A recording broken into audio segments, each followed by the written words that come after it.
बाज़ार का हालत थोड़ा टाइट है एंड बात ऐसा है कि हमारे पोर्टफोलियो का भी हालत थोड़ा टाइट ही देखने को मिला है आज, क्योंकि स्पेसिफिक जैसे आपके स्टॉक्स रहते हैं वैसे ही आपके पोर्टफोलियो गिरते हैं। तो अंबुजा सीमेंट गिर गया, भारती एयरटेल गिर गया, गॉडफ्रे फिलिप्स गिर गया एंड गोदरेज प्रॉपर्टीज़ भी लुढ़क गया। सो कुल मिला के गिरावट आज पोर्टफोलियो के अंदर देखने को मिला है। ये मार्केट का पार्ट है, कोई बात नहीं। अगर ऐसा किसी का मानना है कि जो ये अचानक से ऊंचाई बना था, इस ऊंचाई को अगर कवर करना था गिरावट को, तो ठीक है, हो चुका है। बट इस ऊंचाई को गोली मारो आप, ठीक है। उसके बारे में आगे बात करते हैं। भाइयों, आप लोग व्हाट्सएप पे जुड़ सकते हैं, लिंक डिस्क्रिप्शन और कमेंट में मिल जाएगा आपको, जहाँ पे मैं जितने सारे क्वालिटी स्टॉक्स होता है मैं लिस्ट डालता रहता हूँ क्वालिटी स्टॉक्स का। तो व्हाट्सएप पे आप सभी जुड़ सकते हैं, लिंक डिस्क्रिप्शन कमेंट पे आपको मिल जाएगा, ठीक है। ओके, सो चलते हैं वीडियो की तरफ। तो देखिए, सबसे पहले क्रूड की बात करें, 88 पे नज़र आ रहा है डॉलर प्रति बैरल। रुपीज़ की बात करें तो वो 95 रुपये 30 पैसे के करीब जो है वो अगेंस्ट यूएस डॉलर आपको नज़र आ रहा है। तो क्रूड की बात कर ली हमने, युद्ध की बात कर लेते हैं। तो वो भी अच्छा देखने को नहीं मिल रहा है। ट्रम्प साहब बोल रहे हैं कि हमें भैया जो भी नुकसान हुआ है हमें चाहिए, है ना। चलिए, वो वाला तो मतलब युद्ध का माहौल भी अच्छा नहीं है। कुल मिला के क्रूड की बात करें वो भी बढ़ रहा है भाई, जो कि अच्छी बात नहीं है। मार्केट के पॉइंट ऑफ व्यू से देखा जाए तो अच्छी बात तो बिल्कुल भी नहीं है। अपने लिए तो मतलब बहुत ज़्यादा इम्पैक्टफुल है ये इवेंट जो है, ओके। बट अर्निंग्स अच्छे हो रहे हैं, मार्केट के लिए ये पॉजिटिव होना चाहिए। और इस साल कैसे भी करके मार्केट तो ऊपर तो जाना ही पड़ेगा, क्योंकि जो इसने लो बनाया है उस लो से इन्हें हाई की तरफ जाना ही जाना है, चाहे किसी भी कीमत पे ही जाएं। इन्हें जाना है इस साल तक, चाहे वो पॉसिबल जब तक हो पाए वहाँ से इनको ऊपर जाना ही होगा, ठीक है दोस्तों। तो ये बात है जो हमने ज़रूर सोचा कि चलिए आपके साथ साझा कर देते हैं। तो हो सकता है कि कैसे भी करके जाना चाहिए। अगर इधर भी आप देखेंगे तो इधर भी रिकवर किया था। आप निफ्टी की बात कर लें तो वो लेवल रिकवर करके 2024 में ही बात कर रहा हूँ मैं आपसे। तो जो हाई बना था वो बढ़ते बढ़ते 24,400 का लेवल था। वैसे कोई सेंस नहीं बनता है, बट फिर भी मैं बात कर रहा हूँ कि उस टाइम पे भी ऐसा हुआ था कि मार्केट जो 24,000 का लेवल बढ़ाते बढ़ाते अगस्त तक और सितंबर तक जो भी है वो बढ़ा था। और यहाँ पे भी अगर आप देखेंगे तो अगस्त से जो ये तो 25,000 का खैर लेवल था, यहाँ देखें 24,700 है। तो कुल मिला के यहाँ भी अगस्त से सितंबर तक उठा था। ऐसे तो नवंबर दिसंबर तक देखा जाए तो भाई हाई बनाए। तो कुल मिला के बात ऐसा ही है कि जो पहले बात किया था हमने कि किसी भी लिहाज से दो चीज़ें हम लोग कर सकते हैं मार्केट के अंदर। पहला क्या बोला था हमने ये बोला था कि पॉइंट ऑफ व्यू चाहे जैसा भी हो मार्केट का, ठीक है। देखिए, अपने लिए एक चीज़ ज़रूरी है, अगर आपके पास फ्रेश कैपिटल होता है तो डिप में आप बाइंग कर सकते हैं, ये अपॉर्चुनिटी होगा। दूसरी बात, वो अभी तो मैं बिल्कुल नहीं बोलूँगा इस चीज़ के लिए, ठीक है। वो आपकी इच्छा होगी। जो अभी भी बहुत सारे स्टॉक हैं जो गिरे हुए हैं और वहाँ पे आप सोच सकते हैं। ये वीडियो मैं एजुकेशनल पर्पज़ के लिए बना रहा हूँ। अब जिनके पास फ्रेश कैपिटल है तो ठीक है भाई, अगर ऐसा कुछ करेक्शन आता है मार्केट के अंदर तो लोग इन्वेस्ट कर सकते हैं। लेकिन अगर मार्केट के अंदर ऊँचाई आता है तो इससे बढ़िया बात क्या ही हो सकता है। तो कोई भी बात हो, अब प्रॉफिट बुकिंग तो मुझे करना है। 10 to 20% अपने कैपिटल का इन्वेस्टमेंट का जो भी है अपने को प्रॉफिट बुकिंग करना है।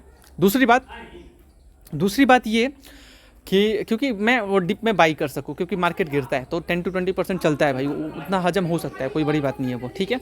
ओके, एंड अगर मार्केट नहीं उठता है तो फिर भी मैं प्रॉफिट बुकिंग कर लूँगा 10 to 20%। ये भी मेरा बात है, उठे तो भी ना उठे तो भी प्रॉफिट बुकिंग करूँगा मैं। इस साल तक उठना तो चाहिए किसी भी लेवल से, ठीक है। चलिए, ओके, ये बात मैंने क्लियर कर दिया है। पहले भी बोलता आया था कि मार्केट भागना चाहिए। ऐसा इवेंट ही हो जा रहा है कि मार्केट कैसे भागे, ये भी एक बात है। और ठीक है, जब देखा जाएगा क्या होता है और क्या नहीं होता है। अब तो वो जब भी भागे, चाहे वो अब अगस्त तो आ ही गया, सितंबर भागे, अक्टूबर भागे, नवंबर भागे, जब तक भागे वो अब तो भैया देखना ही होगा, ठीक है, कैसे भी करके। क्योंकि अगस्त हो ही चुका, तो अगस्त, सितंबर, अक्टूबर, नवंबर, कैसे भी करके 2 से 3 महीने मार्केट को उठना ही होगा। अगर नहीं उठता है तो भी प्रॉफिट बुकिंग करेंगे, और अगर उठता है तो भी प्रॉफिट बुकिंग, तो हो तो भी ठीक है, ना हो तो भी प्रॉफिट बुकिंग कर लेंगे। हमें कोई इससे अगर गिरावट होगा मैं खरीद लूँगा, भागेगा तो भी खरीद लूँगा। 10 to 20% कैपिटल का कोई दिक्कत नहीं है। चलिए, ये आप सबके लिए बता दिया है हमने। जिनके पास फ्रेश कैपिटल होता है तो भाई फिर उन्हें डरने की कोई ज़रूरत नहीं होती है। हमारे पास नहीं है तो भाई हमें तो ऐसा डरना ही पड़ेगा, ठीक है। ओके, कुल मिला के बात ऐसा है कि पॉजिटिव तो सेंटीमेंट कहीं से भी नहीं है। और जब से भाई साहब ये मुझे लगता है गांजा फूंक के पहले ये जो कैश का आया हुआ है सिस्टम, तो पता नहीं कैसे कैसे चल रहा है वो, ठीक है। निफ्टी अभी तो आपको हरियाली पे नज़र आ रहा है, बट इसके हरियाली को देखते देखते ऐसा लगने लगा है कि हरियाली छोड़ो आप, मार्केट ही इधर ख़त्म, मतलब क्या बोला जाए भाई, ठीक है। बट अगर अपने इंडिया की बात करें तो जो इंडाइसिस की बात करें तो इंडाइसिस में वैसा गिरावट देखने को नहीं मिला है। मिड कैप के अंदर कुछ तेज़ी था, विक्स तो गिरा ही है आज। तो कुल मिला के मार्केट जो है वो उतना ज़्यादा नहीं गिरा है, कहीं भी अगर आप देखें तो उतना भयंकर तो नहीं गिरा है। हालांकि स्मॉल कैप्स बढ़े ही हैं, एंड फार्मा के अंदर 1% का तेज़ी, जो कि अच्छा तेज़ी रहा है। आईटी के अंदर भी तेज़ी था, पीएसयू बैंक्स के अंदर फ्लैटिस था।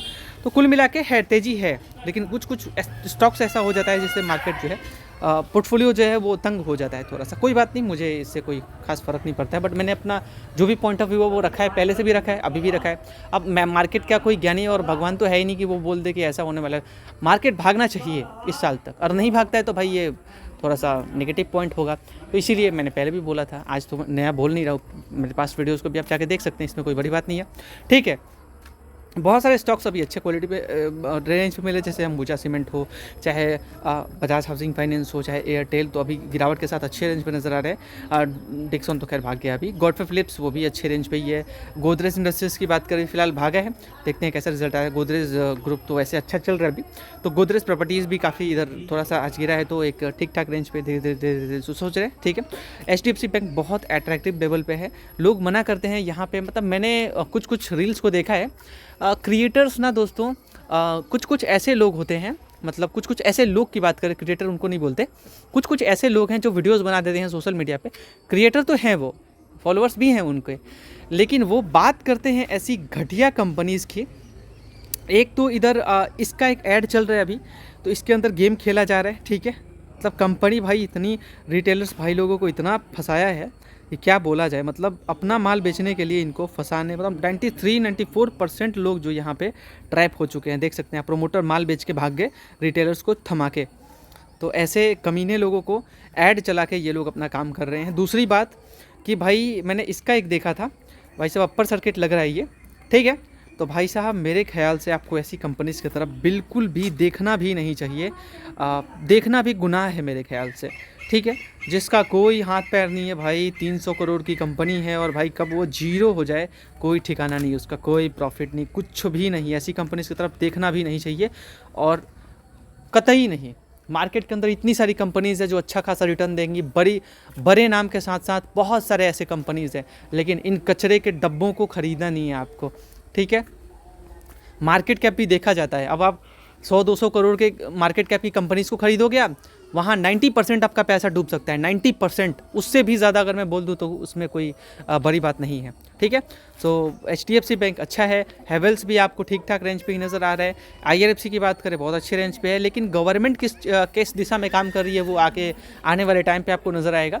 हालांकि अभी कुछ कुछ जगह पे और भी ये काम कर रहे हैं जिससे इनके मार्जिन को सुधार मिलेगा, एंड साथ ही साथ यहाँ पर देखा जाए तो कुल मिला के बात ऐसा है कि अभी विकसित भारत की जो नींव है उसमें कितना विकसित कर पाते हैं वो तो नज़र आएगा। इनके रेलवे और जो भी ये डिफेंस सब कुछ नज़र आएगा। खैर वो उसके ऊपर बहुत डिपेंड करता है, सरकार के पॉलिसी के ऊपर। ITC की बात करें बहुत नीचे रेंज से नज़र आ रहा है। इंडियन होटल की बात करें ठीक ठाक रेंज पे, मतलब अभी तो काफ़ी बढ़ गया है ये बोला जाए तो। जियो फाइनेंस अभी जो है ठीक लेवल पे है, 300 का लेवल पार कर सकता है, देखेंगे कैसा होता है। देखिए कुछ भी हो जाए, कंपनीज अगर अर्निंग्स अच्छे देंगे ना वो भागेगा शेयर, इसमें कोई दोहरावा नहीं है।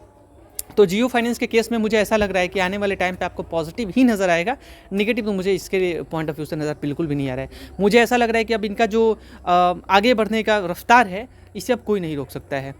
तो मेरे ख्याल से अब इनके लिए गुड न्यूज़ ही है, इनके इन्वेस्टर्स के लिए, क्योंकि भाई आने वाले, मतलब आप हर क्वार्टर में आके देखो ना भाई, वो आप छोड़ो, हर क्वार्टर में देखो एक बढ़िया जंप नज़र आ रहा है। और मुझे लगता है कि अभी और भी बढ़िया बढ़िया नंबर्स आएंगे जो कि मार्केट को कहीं ना कहीं से ये पसंद आएगा कि इनके जो बिज़नेस है वहाँ से अच्छा रहे। अगर मान के चलो आप कि अगर ये जो क्वार्टर Q1 रहा है जून का इनका, ये इसकी बात कर रहा हूँ मैं आपको, ठीक है, ये अगर अच्छे तरीके से अगर आपको भागता हुआ नज़र आ रहा है, ठीक है, मतलब इससे भी बेहतर अगर कर दिया रेवेन्यू प्रॉफिट, तो भाई मान के चलना कि ये शेयर रॉकेट बनने वाला है, ये ध्यान रखना आप। महिंद्रा एंड महिंद्रा की बात करें, ये भी अच्छे रेंज पे नज़र आ रहा है, अभी तो काफ़ी बड़ा है, फिर थोड़ा जा आज फ्लैटिस गिरावट देखने को मिला है, प्रॉफिट बुकिंग जो भी कह सकते हैं आप। इसीलिए बोलते हैं ना, कोई चीज़ अगर तुरंत से भाग रहा है उसे खरीदने की कोशिश मत करो आप। हालांकि आपको वेट करना होगा। महिंद्रा एंड महिंद्रा बहुत अच्छा शेयर है, पैसा कमा के देगा, अच्छा पैसा कमा के देगा। इसमें भी अभी देखा जाए तो हाई टच करे तो अच्छा खासा पैसा बना के दे सकता है। मैक्स हेल्थ केयर की बात करें, देखिए आप हर चीज़ों को हाई पे मत खरीदो, किस रेट पे आप खरीद रहे हो बहुत निर्भर करता है। जैसे आपने 3,000 पे खरीदा था तो 6,000 में आपका पैसा डबल हो जाएगा, और अगर आपने 4,000 पे इसको खरीदा है तो 4,000 तो 8,000 जाना होगा इसको। आप 3,500 पे खरीद रहे हो तो 7,000 पे जाएगा तो पैसा डबल होगा। तो भाई किस रेट पे आप खरीद रहे हो ना, बहुत कुछ निर्भर करता है। शेयर ऊपर नीचे जाता रहता है, तो नीचे से जितना शेयर को पकड़ सकते हो वहाँ से पकड़ने की कोशिश करो, क्वालिटी कंपनीज को। मैक्स हेल्थ केयर की बात करें, बहुत अच्छे रेंज पर नजर आ रहा है। मुथूट फाइनेंस बहुत अच्छे रेंज पर नजर आ रहा है। सुप्रीम इंडस्ट्री वो भी ठीक ठाक लेवल पर नजर आ रहा है। TCS की बात करें, भाई साहब बढ़ रहा है, जो कि बढ़ना चाहिए, ये भी रियलिटी है। काफ़ी इसके अंदर चूना लगा है हमारा। टाटा हालांकि बहुत ज़्यादा नहीं लगा है, बट 6% का लगा है। और मैंने मेन टाइम ये बात था ना कि पहले से इन्वेस्ट कर दिया था हमने, मेरा गलती यही था, क्योंकि जब 2,000 के लेवल पे आया था तो एक ही शेयर में खरीद पाया था, क्योंकि मेरे पास पैसे उस टाइम पे थे नहीं। And Tata motor passenger vehicle की बात करें, ये भी बहुत अच्छे रेंज पर नज़र आ रहा है। एंड वैसे ही टाटा पावर की बात करें, वो भी बहुत अच्छे रेंज पर नज़र आ रहा है। एंड ऊनो मिंडा की बात करें, ऊनो मिंडा आगे बढ़ रहा है, क्योंकि बिजनेस अच्छा करते हैं, बट आने वाले टाइम पे आपको नज़र आएगा वैसे अच्छा ही ग्रोथ डिलीवर करेंगे फ्यूचर में भी, मुझे ऐसा ही लगता है, क्योंकि बहुत बड़े प्लेयर हैं, कुछ छोटे मोटे अरे प्लेयर नहीं है। रेट थोड़ा सा मुझे ज़्यादा पे नज़र आ रहा है अभी, मतलब फिलहाल मज़ा तो नहीं आ रहा है, बहुत हाई, मतलब हाई पे अभी जा रहा है, ये अपने हाई की तरफ जा रहा है, ये बोल रहा हूँ मैं आपको उसके तरफ। हालांकि ठीक है, जो आप सोचो। वरुण बेवरेजेस बहुत बहुत अच्छे रेंज पर नज़र आ रहे हैं। विशाल मेगावाट भी ठीक ठाक बहुत अच्छे रेंज पर नज़र आ रहा है। वॉच लिस्ट में भी कुछ शेयर्स हैं जिनको मैं साइड करूंगा जल्दी ही। हमारा राजा जो है वो अच्छा रिजल्ट प्रस्तुत किया, जिसकी वजह से आज भागा है। एंड और क्या, एंजल वन के अंदर भी इधर तेजी ही था। जोमेटो भी आज भागा है। एंड बाकी ठीक है भाई, जोमेटो आज भागा तो इन्वेस्टर्स को खुश किया है कहीं ना कहीं से, ठीक है। ओके, ओवरऑल अब क्या खरीदारी देखने को मिला है तो मैं आपको बताता हूँ कि यहाँ पे फिनोलेक्स केबल्स आज भागा है भाई, यहाँ पे देखा जाए तो। एंड भी जो शेयर्स हैं वो भागे हैं। क्यूपिड भी लगातार भागता ही जाता है, थकता ही नहीं है, ये तो रीजनेबल वैल्यूएशन है ही नहीं इसका। बट प्रमोटर्स अभी भी स्टिल इसके अंदर माल अपना खरीद रहे हैं, मतलब प्रमोटर अभी भी इंटरेस्टेड हैं भाई। ये आप देखो जून में इधर बढ़ाया है, अच्छा थोड़ा सा डिक्रीज़ कर दिया, यहाँ पे देखो 52, अच्छा सॉरी, प्रमोटर 46.03 से 46.24 कर चुके हैं। मतलब प्रमोटर अपना स्टेक जो है वो लगातार जो है वो इसके अंदर बढ़ाते हुए नज़र आ रहे हैं, ठीक है, जो कि प्रमोटर्स का भी इंटरेस्ट है इस कंपनी के अंदर, इसीलिए ग्रोथ भी ये शानदार दे रहे हैं, तो ये भाग रहे हैं। बट भाई आप 257 का पी पे आप इसे खरीद रहे हो, ध्यान रखना। जो शेयर आज से 1 साल पहले 30 रुपये पे नज़र आ रहा था, या फिर आप थोड़ा सा पहले भी जाएंगे तो 14 रुपये 10 रुपये का शेयर था, उसे आप आज 276 रुपये में खरीदोगे। सोचो आप कितना महंगा खरीद रहे हो, वहाँ पे क्या ही पैसा बनेगा आपका। यहाँ से तो मुझे बहुत ज़्यादा पैसा बनता हुआ बिल्कुल भी नज़र नहीं आ रहा है क्यूपिड के लिहाज से। लेकिन 5% 4% डेली भागे भाई, तो भाई फिर अब क्या ही कहना, मतलब मार्केट के अंदर कुछ भी हो रहा है, ठीक है। ओके, एथर भी मतलब ऑल टाइम हाई टच कर रहा है, मुझे लगता है आज ऑल टाइम हाई टच किया है। Yes, all time high touch किया है आज। एंड इन्वेस्टर्स को बहुत मालामाल कर दिया है एथर ने, मतलब literally I am very happy, ठीक है। अच्छी अच्छी कंपनीज को आप पकड़ के रखते हो ना, जो सब कुछ क्लियर दिख रहा है तो फिर ठीक रहता है भाई। बट अभी भी एथर बहुत भाग चुका है, ये भी एक बात है भाई। बट ठीक है, होने को कुछ भी हो सकता है दोस्तों। तो कुल मिला के मैंने पहले भी बोला है कि अब देखते हैं मार्केट कैसा रिएक्ट करता है, क्या करता है, कोई देखा जाएगा, ठीक है। बट मार्केट भागेगा, ऐसा नहीं है मार्केट नहीं भागेगा, युद्ध की वजह से भागेगा, मार्केट भागेगा। एंड नहीं भागेगा तो भाई फिर भी मैंने बता दिया, प्रॉफिट बुकिंग कर लेंगे हम, कोई दिक्कत नहीं है मुझे किसी भी लिहाज से करने हैं, क्योंकि मेरे पास पैसे हैं नहीं। कि गिरे कितने हैं वो थोड़ा देख लेते हैं हम लोग। तो यहाँ पे अगर आप देखेंगे तो लार्ज कैप में जाइडस काफ़ी भागा है, डॉक्टर रेड्डी भागा है, एंड वो ऑटो इंसलरी वाली कंपनी भागी है, पॉलिसी बाजार आज 6% से ऊपर भागा है। MCX भी आज अच्छा भागा है, मतलब गिरावट काफ़ी ज़्यादा इधर फेस किए थे। ये हमारा राजा भी भागा है, एंड ग्लैंड फार्मा जो है भागे हैं आज। एंड गिरने में KC इंटरनेशनल एंड यहाँ पे उधर एंड वेदांता भी काफ़ी गिरी हुई है। टाटा कंज्यूमर प्रोडक्ट भी आज गिरा है, तो मतलब एकदम मिनिमम गिरावट, ऐसा नहीं कह सकते कुछ खास रीज़न रहा है। Mahindra and Mahindra financial services भी आज गिरा है, इधर भागा भी था, रियलिटी ये भी है कि भागा था भयंकर, कोई बात नहीं। तो दोस्तों मैं उम्मीद करता हूँ वीडियो आपको पसंद आया होगा। वीडियो को लाइक कीजिएगा, चैनल को सब्सक्राइब कीजिएगा। Thank you so much for thank you so much guys. WhatsApp app से भी जुड़ सकते हैं।